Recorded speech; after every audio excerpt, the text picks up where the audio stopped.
how do we teach people those digital literacy skills they need to stay safe and process it all? I think it's mainly not to trust everything that you read online and to like fact check whatever you see, especially like if there's just like a blog, maybe it's about like politics or something, then I definitely think that you should like do some more research on it and understand it more before you try to relay that information to other people or before you try to form opinions on it.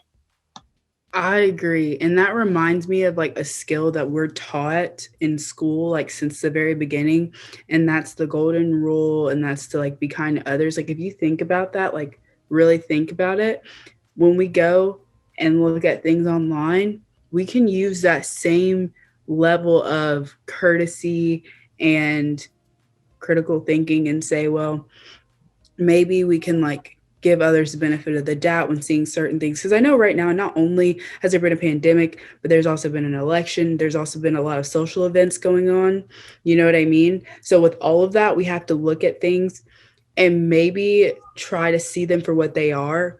But if there's something a little bit off, like Ashna said, we need to do some fact checking, you know, and no matter what, we have to be kind about it too. And I think that all goes into critical thinking because it's a lot of layers. I always use the rule of three. Like if I see something online, I try to go and find three other sources that say the exact same thing. And if that happens, then I'm like, okay, I can believe it. But if it's like iffy here and someone says they really didn't say it and it's like all over the place and it's like maybe this isn't it. But if you can find three other sources that say the exact same thing, then I think it's cool to believe it. Or like hearing, or if there's like a quote that someone said something, trying to find them saying that in context too, because a lot of things are taken out of context and some things can be taken out of context and it'll be still wrong, but having them in context will still give you like a new light, you know. And these all tie back to being proactive. Like these are just things you do. Like you don't want to be reactive. You don't want one little thing to shake you up like a Coke bottle. Like these all have to do with being proactive. And you know, if we're tying it to Leader Me, I think another thing too, I just had this thought, but I know a lot of people like reinforce the thought of like digital misinformation and disinformation like once, like, oh, don't share things like you don't know, like look it over. But we only do it once. Like at least this year, I haven't gotten like any like lesson on like digital information or things like that and who you can trust and who you can't. Like I've kind of had to figure it out on my own. And unless you're like really looking for it, some of like the Instagram posts that look all nice you can make on Canva with like the little flowers, the natural colors, like I've come to associate those with like facts, but then some people exploit them to like write like stupid stuff that isn't true and like exploit people's trust. Even verified accounts, like you'll see some verified account and you'll just, oh my God, that is so true. I'm going to share it. And Twitter, like you can share things so quickly. iMessage, Facebook, Messenger, on WhatsApp too. It like you can just forward a message to like hundreds of contacts. yes, word travel so quickly, huh?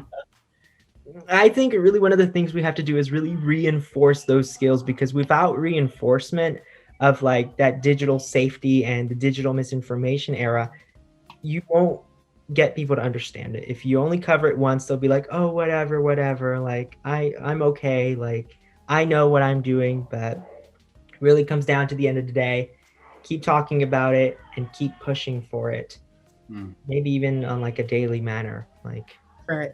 And hearing digital literacy, it makes me think of two things. So, one, we actually have a required class at my school called digital literacy, but we work with like Microsoft and Excel, like those type of things, not necessarily like computer safety. But in elementary school and a little bit of middle school, we had digital citizenship, which is where we would talk about online safety.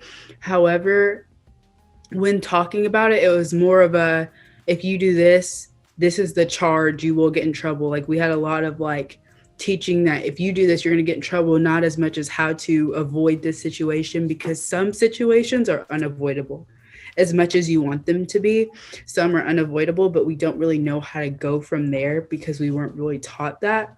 So I think that we've had previous questions before. Some of the people attending have asked what is something that we could learn when we go back, or something that we could try to talk about when everything gets quote unquote normal, or the new normal. And that would be digital safety, but beyond what's going to happen if you do it, but more so how to avoid it.